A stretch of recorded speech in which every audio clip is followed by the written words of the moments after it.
Assalamualaikum warahmatullahi wabarakatuh. Halo semua, apa kabarnya?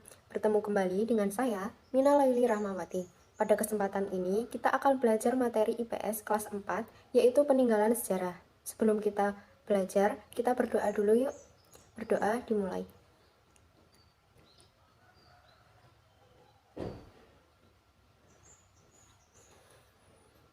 Sebelum kita lanjut ke materi, saya akan jelaskan tujuan pembelajaran terlebih dahulu. Tujuan pembelajaran pada kesempatan kali ini yaitu yang pertama, melalui kegiatan pengamatan, siswa mampu menyebutkan macam-macam peninggalan sejarah bangsa Indonesia. Yang kedua, melalui kegiatan pengamatan, siswa mampu menunjukkan tempat-tempat peninggalan sejarah pada peta. Yang ketiga, dengan kegiatan diskusi, siswa mampu menjelaskan fungsi peninggalan sejarah bagi bangsa Indonesia. Keempat, dengan kegiatan diskusi, siswa mampu menjelaskan manfaat dan cara menjaga kelestarian peninggalan sejarah. Dan yang kelima, melalui kegiatan pengamatan, siswa mampu melakukan upaya melestarikan dan menjaga peninggalan sejarah bagi bangsa Indonesia.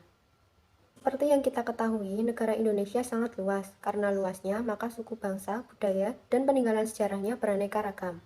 Bangsa Indonesia sejak zaman dahulu dikenal oleh bangsa-bangsa lain memiliki budaya yang luhur. Benda-benda peninggalan sejarah nenek moyang kita sangat bernilai tinggi. Lalu, apa saja jenis-jenis peninggalan sejarah bangsa Indonesia? Jenis-jenis peninggalan sejarah bangsa Indonesia sangat banyak. Yang pertama ada arca. Arca adalah patung baik terbuat dari batu atau yang terbuat dari perunggu. Contohnya arca Buddha Amarwati yang ditemukan di Sulawesi Selatan. Kedua, ada benteng. Benteng merupakan bentuk bangunan yang sengaja dibuat untuk keamanan dan pertahanan waktu perang. Contoh peninggalan sejarah yang berupa benteng antara lain Benteng Otanaha di Sulawesi untuk melindungi raja, Benteng Fort de Kock di Sumatera Barat dibangun oleh Belanda, Benteng Portugis di Jepara, Jawa Tengah, Benteng Pendem di Cilacap, Jawa Tengah. Ketiga, ada candi.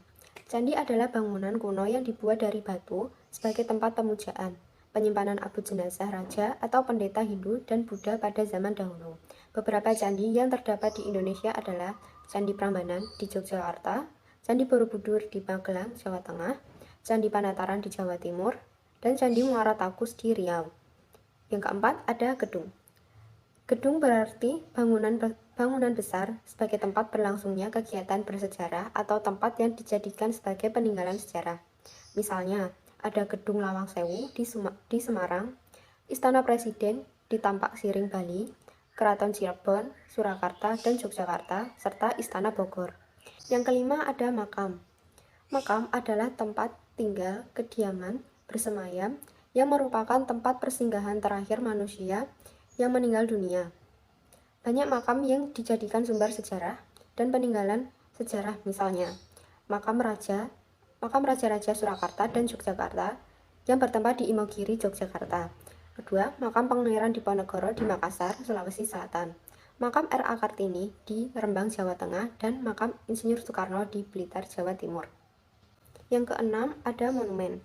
Monumen adalah bangunan yang sengaja dibuat untuk mengenang jasa seorang tokoh kepada nusa dan bangsa, juga untuk memperingati peristiwa bersejarah yang ada di Indonesia. Beberapa monumen di Indonesia, yaitu ada Monumen Nasional atau Tugu Monas di Jakarta, Monumen Palagan Ambarawa di Semarang, Monumen Pers Nasional di Solo, Jawa Tengah. Yang ketujuh, ada museum. Museum adalah gedung, rumah, atau tempat yang digunakan untuk menyimpan benda-benda peninggalan sejarah. Beberapa museum yang ada di Indonesia antara lain Museum Sudirman di Magelang, Jawa Tengah, Museum Satria Mandala di Jakarta, Museum Purbakala di Sangiran, Sragen, Jawa Tengah, Museum R.A. Kartini di Jepara, Jawa Tengah. Yang kedelapan ada prasasti. Prasasti adalah tulisan pada batu yang bernilai sejarah. Prasasti yang merupakan peninggalan pada masa kerajaan-kerajaan di Indonesia antara lain Prasasti Citarum, Prasasti Jambu, Pasir Awi, dan Muara Cianten, peninggalan Kerajaan Tarumanegara. Prasasti Kedukan Bukit, Telaga Batu, Kota Kapur adalah peninggalan Kerajaan Sriwijaya. Prasasti Tukmas, Sojomerto, dan Janggal adalah peninggalan Kerajaan Mataram. Kesembilan ada situs. Situs adalah daerah temuan benda-benda purbakala seperti fosil binatang purba. Banyak situs di Indonesia yang merupakan peninggalan zaman purba atau zaman Hindu dan Buddha. Misalnya situs Muara Jambi, situs Pelawangan, dan situs Cilongo. Dan yang terakhir 10 adalah tempat ibadah. Tempat ibadah adalah sebuah tempat yang digunakan oleh umat beragama untuk beribadah menurut ajaran agama atau kepercayaan mereka masing-masing. Beberapa tempat ibadah yang bernilai sejarah antara lain, yang pertama, Masjid Agung Demak di Demak, Jawa Tengah. 2. Masjid Menara Kudus di Kudus, Jawa Tengah. 3. Gereja Portugis di Jakarta. Dan yang terakhir, Masjid Baitur Rahman di Aceh. Adanya peninggalan sejarah tentu memberikan manfaat untuk kita. Lantas, apakah manfaat bagi kita dalam dunia pendidikan? Apakah kalian tahu? Baik, akan saya jelaskan manfaat peninggalan sejarah dalam dunia pendidikan. Antara lain, yang pertama, menambah kekayaan budaya bangsa. 2. Menambah pendapatan negara melalui kegiatan wisata. 3. Sebagai bukti nyata peristiwa pada waktu itu yang dapat kita amati sekarang. 4. Dapat menambah wawasan dan pengetahuan. Kelima, sangat membantu dalam bidang pendidikan. Keenam, dapat mempertebal rasa kebangsaan. 7. Dapat memperkokoh rasa persatuan. Kedelapan, menarik wisatawan. Dan yang terakhir, sebagai tempat penelitian pengetahuan. Sudah jelas kan sekarang bahwa peninggalan sejarah banyak macam dan jenisnya. Manfaatnya pun banyak sekali, karena peninggalan itu sangat bermanfaat. Bagaimana sikapmu? Nah, kita wajib menghargai peninggalan sejarah itu. Cara kita menghargainya agar tetap lestari antara lain dengan yang pertama, memelihara sebaik-baiknya. Kedua, melestarikan benda-benda sejarah tersebut agar tidak rusak. Ketiga, tidak mencoret benda-benda peninggalan sejarah. Keempat, turut menjaga kebersihan dan keutuhan. Kelima, wajib mentaati tata tertib yang ada dalam setiap tempat peninggalan sejarah. Keenam, wajib mentaati peraturan pemerintah yang berlaku. Dan yang ketujuh, turut menjaga keamanan.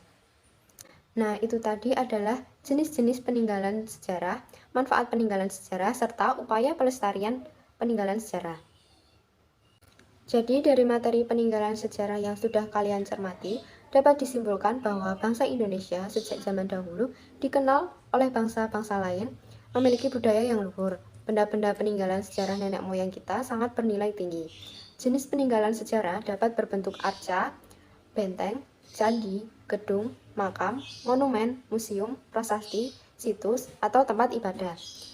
Peninggalan sejarah sangat bermanfaat bagi pengembangan budaya, pengembangan wisata, kemajuan pendidikan, mempertebal semangat kebangsaan, dan memperkokoh rasa persatuan. Menghargai peninggalan sejarah menjadi sikap yang sangat terpuji demi kelestarian dan keutuhan benda-benda sejarah tersebut.